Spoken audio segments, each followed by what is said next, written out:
Hi guys, James at RampantLionReviews again for you today with another beer review. For this one we are going to head back to Japan, and this is a brewery that you have seen me review before, but I think it must be at least 2, maybe even 3 years since I reviewed my last beer from these guys, but I quite enjoyed that one. It was a lovely kind of espresso stout beer from what I remember. So for this one we are going to return to Niigata Prefecture, which is a little bit to the northwest of Tokyo, and it's a prefecture of course very famous for its sake, but they do also have some quite interesting beers as well. And for this one we are going to return to the brewery simply known as Niigata Beer, and we're having a taste of their Golden Edinburgh. So apparently this one is described as an English strong ale, and it comes in at 7% ABV. I mean, I got this one thinking that it would be somewhere along the lines of a Scotch ale. I thought, you get a couple of Scotch ales in Japan, such as the one from Bodied Beer, of course, but I thought this one would be along the lines of a Scotch ale, so I'm very curious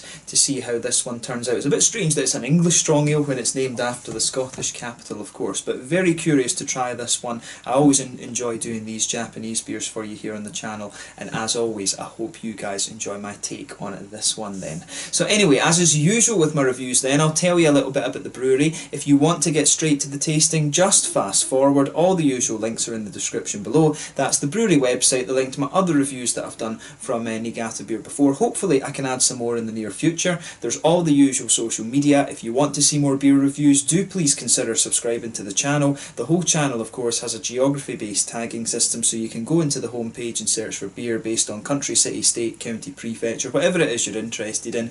Do check out the playlists of beers from different countries. There is one there for all the Japanese beers that I've reviewed for you. That's constantly being added to, and as always please do get in touch and let me know some of the other beers and breweries that you guys would like to see me review. It's always great to hear from you guys that are watching the videos, and the support that you show the channel is hugely appreciated. And if you are particularly interested in Japanese alcohol, you can check out some of the sakes that I've reviewed for you on the channel as well. I'm adding one of those videos every month. So anyway, to tell you a little bit about Niigata Beer then. So Niigata Beer were founded back in December 1997, quite soon actually after the laws were changed to permit smaller breweries. Of course, brewing in Japan was really dominated by the really big companies for such a long time, or beer brewing at least. But the brewery is based in Echizenhama, which is out to the west of Niigata City in Niigata Prefecture, as I mentioned earlier, a few hours to the northwest of Tokyo. This brewery produced somewhere in the region of 200,000 litres of beer per year, and they also have a small agricultural business as well, which is quite interesting. They have cows, they have pigs, so they're producing different beef and different pork as well, and these animals are fed using the spent grains that they use in the brewing process. They've also apparently collaborated with Niigata University of Applied Life Sciences, and they've cultivated some kind of truffles on their lands as well, basically fancy mushrooms if you like, but these are used in one of the beers that they produce as well, so I need to see if I can get a hold of that one for you the next time I'm over in Japan. But they also produce some of their own malts too, and apparently the farm on which these guys are based was previously abandoned, so this company's come in and sort of reinvigorated this whole farm if you like. So a really kind of interesting company, and one of these very kind of small local G-Biru breweries I guess you could say. So yeah, another really interesting little company, and the craft beer scene in Japan is really thriving. Over the last 2 years there's been a big boom in the number of breweries that are popping up, and some of them are doing some really pretty damn awesome stuff. But this particular brewery are one of the more kind of established old guys on the block if you like. But yeah, just to list the other beers that they've got for you, they've got a few different ranges. They have the regular range, which is the Niigata Beer, the Weizen, the European Kolsch, and also the black beer as well, which is kind of akin to a Schwarzbier. And in their premier range they've got the Golden Kolsch, the Golden Edinburgh,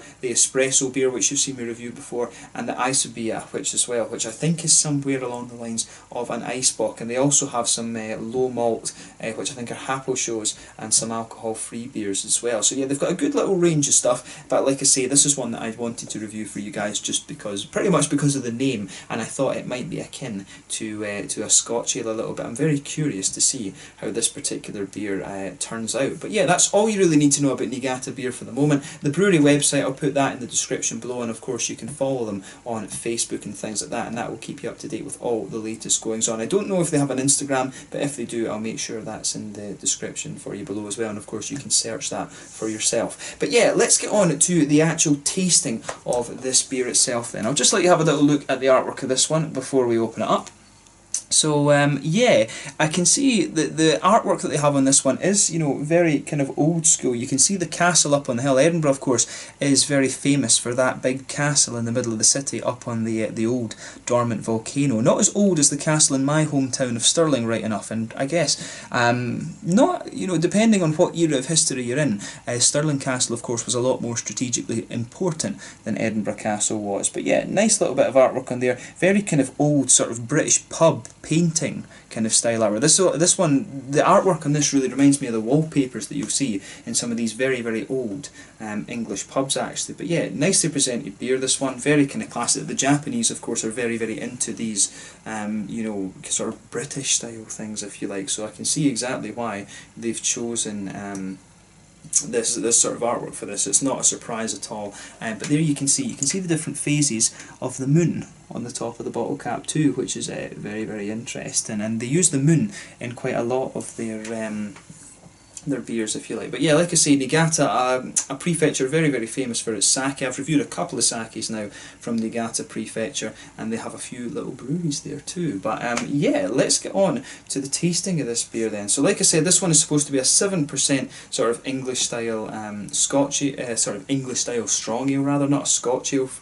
From what the descriptions and stuff were saying, and this particular one is best before December 2020. So yeah, you could actually age this for about 2 years or something, I'm guessing, if you bought one of these. And this, of course, was another beer that I bought at liquor shop Asahiya in Taishibashi, Maichi in Osaka. So big shout out to Koji once again, and make sure you check out his page if you find yourself in Osaka. Make sure you go and check out his shop. It's in his dad's old soy sauce factory actually, and he's got a lovely little beer shop there.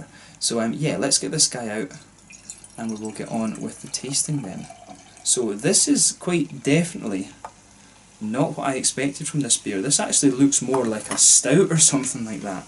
That's really interesting. So yeah, we'll just need to see how we get on with this. When I was, you know, when it's saying it was Golden Edinburgh, I was expecting something more along the lines of like a golden ale or something like this, but it's actually poured more along the lines of a stout. You could see there was a very thin foamy layer, and it was quite a dark tan, almost espresso coloured head that was on top of that actually, but that's faded away just to be absolutely nothing, which is really unusual. This beer apparently is brewed with, on the website, with what they call speciality British malt, but in terms of the colour of this beer, it is actually somewhere along the lines of like an imperial stout or something like this, and it's got a sort of Coca-Cola coloured or very dark chestnutty edge to it, which is very nice. One or two big bubbles sticking towards the side of the glass, and a few little ones just heading up towards the bottom of where the head would be actually. But overall, you know, it looks like an interesting beer, but definitely not the appearance I was expecting from this one. But you know, you always want beers that are going to test your nose and test your palate and stuff like this. So let's take a closer look at that aroma then and just see how we get on. Yeah. Now, what I'll say about this one, it's really a bunch of treacle and molasses that's in this. So much brown sugar coming out of this one. It's a very dark, syrupy, caramelised thing. I suspect that when they've brewed this beer, they've done a very long boil in this one. They've maybe used, you know, they've maybe put in lots of different kind of darker like malts and things like this as well. This has got a hell of a lot of brown sugar in it. You can smell that lovely dark treacle or molasses, as the Americans would call it, very caramelised. I definitely think a long boil there. You can tell from the aromas of the brown sugars in here. There's a little bit of a kind of sweeter caramel in there as well, but yeah, it really smells like, you know, very dark treacle molasses. This isn't what I expected at all from this beer. I mean, it has a little bit of a woody, nutty kind of thing as well. The aroma isn't too far away from a Scotch ale actually, which is kind of interesting. This beer has confused me quite a little bit actually.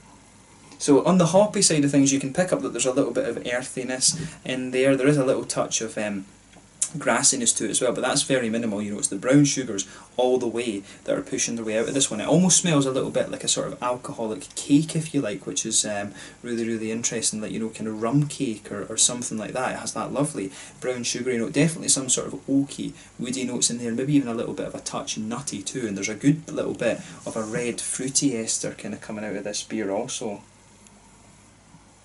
Yeah, I mean, it has like a sort of, I would say, it has a little bit of a plummy juiciness to it, or plummy sharpness. It's also got some raisiny notes as well, but then the further you take in the aroma, it really leans a little bit more towards the figgy side of things, and it doesn't really have a kind of candied strawberry. It's a very sharp, raisiny and plummy note that's coming out of this beer. But the aroma and appearance of this beer so far is really, really interesting. I mean, it's not, I have no idea.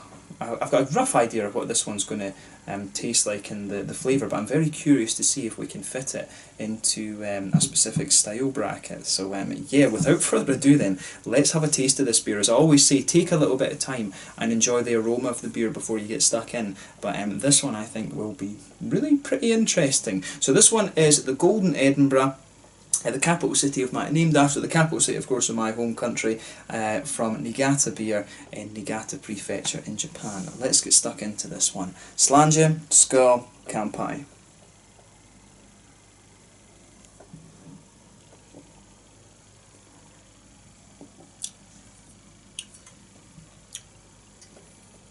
Yeah,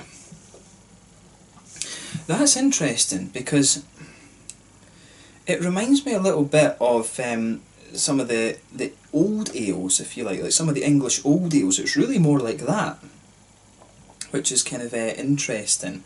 You know, there's maybe a little touch of a Scotch ale quality to it, but to me, this one's far more akin to an English old ale. It actually reminds me a little bit of some of the Thomas Hardy barley wine that I reviewed for you a little while ago, or the the old ale that I had from, which brewery was it again? The old ale that I had from North Coast, Old Stock Ale. It reminds me of that. This, I think, the best style to describe this one is something akin to one of these big, sweet, brown, sugary old ales. But I'll say straight away, this is a nice beer, and it's one of these ones. This is only 7%, but if you drank this beer, the flavour profile that this one has, it's that sort of sugary and syrupy that you would think this is a hell of a lot higher in ABV than it actually is.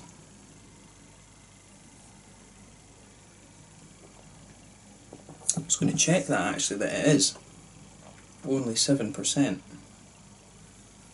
Yeah, no, 7%. Nani Pacento, or Chichi Pacento, I don't know which one you would say it. But yeah, that's a really it really is quite a nice beer actually, so thumbs up to Niigata Beer for producing this one. They've done a damn good job of this actually, and I remember enjoying this premium series of beers that they have are pretty good, I have to say.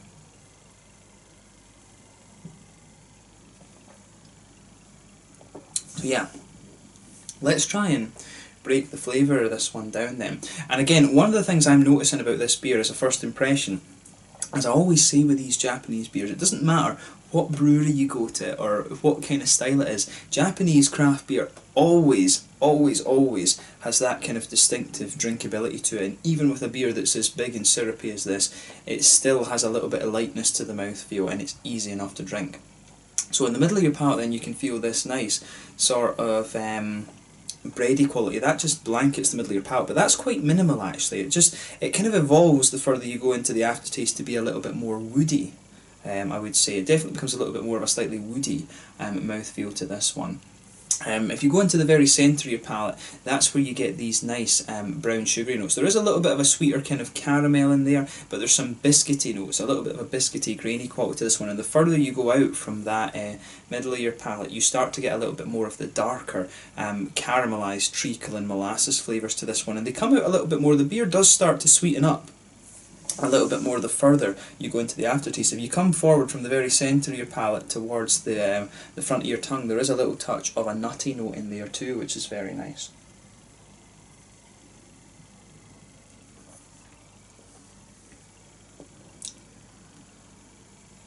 Yeah, I like what they've done with this beer.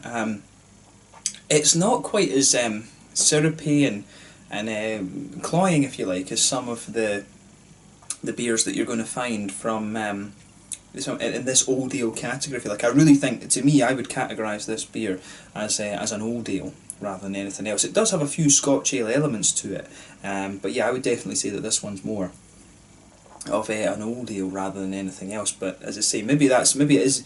I don't know whether it's intended to be a Scotch ale or exactly what it is, because it does have elements of Scotch ale and it does have elements of the English old ales, but they're calling it an English strong ale on the website and on Untappd and Rate Beer and things like this. But the main point is, we can talk about styles all day. The main question would be whether it's a good beer or not, and I think this one's nice. The surprising thing about it though is that it is only 7%. If you blind tasted this, you would think it's a hell of a lot more. But yeah, it's got a nice kind of smoothness to it, and it's one of these ones. It does hold back a little bit on the amount of brown sugar flavour you get out of it. But what it does is, what it actually has is pretty damn nice, I have to say. So it's got a nice woody kind of subtlety to it, but it's also got a lot of these brown sugar notes coming out. They're very dark brown sugars. They're not toasted and well fired or anything like that, but it's just a very smooth, syrupy brown sugary note to this. There's maybe even a little element of soy sauce type flavour to this beer as well, which is kind of interesting. I do wonder if maybe they've aged it in soy sauce barrels or something like that. But yeah, I like what they're doing with this one, and as I say, the flavour, the malt base in this one dries out a little bit. And this, the further you go into the flavour of the beer. But yeah, I really like what they've done with this one. So in the back corners of the palate then, you can detect there's a little touch of earthiness from the hops there, but that smooths out and just comes forward to the very front corners of the tongue. You can pick out that there's a little touch of floral quality there at the front corners of the palate, then round the very front curve of the tongue you've got a lighter sort of grassy note to this beer as well, which is quite nice.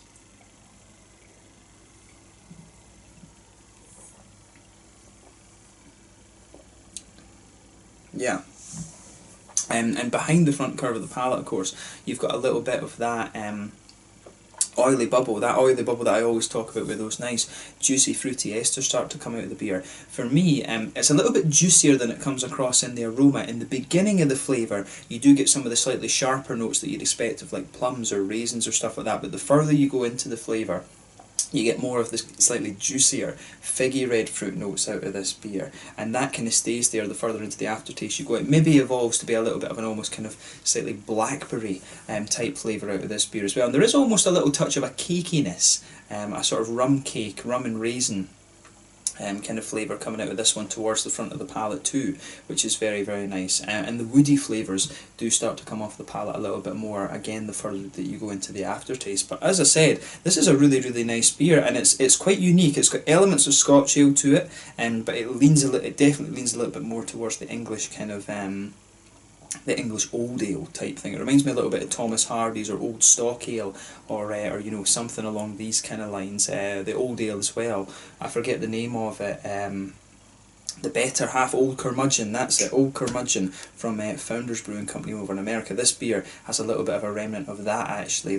So if you like those kind of beers, then this is one I think that you are going to enjoy as well. But yeah, really interesting one this, and I'm glad that I was able to review this for you. I really just picked this one up because I liked the name of it and thought it might be a Scotch ale, but I have been impressed with this one, so thumbs up to Niigata Beer, like I said. In terms of the mouthfeel then, I would describe this one as a full-bodied beer. Carbonation's very smooth, it's a big oily mouthfeel, this one, but at the same time it does have an element of that Japanese drinkability that I always talk about with these beers. Hops in this one are very, very smooth. I think you're lucky if you get 15 IBUs, 15-20 IBUs out of this beer at most. The malt base is very, very sweet. You've got an underlying smoothness there, which is really nice, and you've also got a little touch of red fruity notes as well. But overall, a very, very nice beer. The one thing that's surprising with this one is how low in alcohol it is. If you blind tasted this, you would not think that it's only 7%. But yeah, a really nice beer, this one, and I certainly wouldn't hesitate to drink it again. But this is definitely one that you want to have with like a nice bit of chocolate or a nice bit of cake or something like that. It's definitely a dessert beer, this, and it's a lower alcohol alternative, if you like, actually, which is kind of interesting. So yeah, but probably you're not going to find this beer outside of Japan. The Japanese, for a country that is so advanced in many ways, their distribution network certainly isn't the best. But yeah, a lovely beer, this one, and I'm really glad that I was able to review it for you. So let's leave it at that. Once again, thank you for watching my beer reviews. Until the next time, please like, subscribe, share, all the usual YouTube stuff. Let me know your own thoughts on this beer in the comment section below. Let me know what your favourite beers are from Niigata Beer as well. I've really enjoyed reviewing this one for you. This one is the Golden Edinburgh, a 7%, something along the lines of an English old ale, a little bit of Scotch ale in there as well, from Niigata Niigata Beer in Niigata Prefecture in Japan. A prefecture, of course, mainly famous for its sake, so make sure you go and try some of that as well. But yeah, thank you again for watching, and I will catch you guys very soon. Let me know your own thoughts on this beer in the comment section below. Let me know what your favourite beers are from Niigata Beer, and do of course give me some sake and beer suggestions from Niigata Prefecture if you're watching from there. Until the next time, Slanja just now, and I'll catch you guys soon. The Golden Edinburgh from Niigata Beer in Niigata Prefecture, Japan. Slanja, skål, kanpai.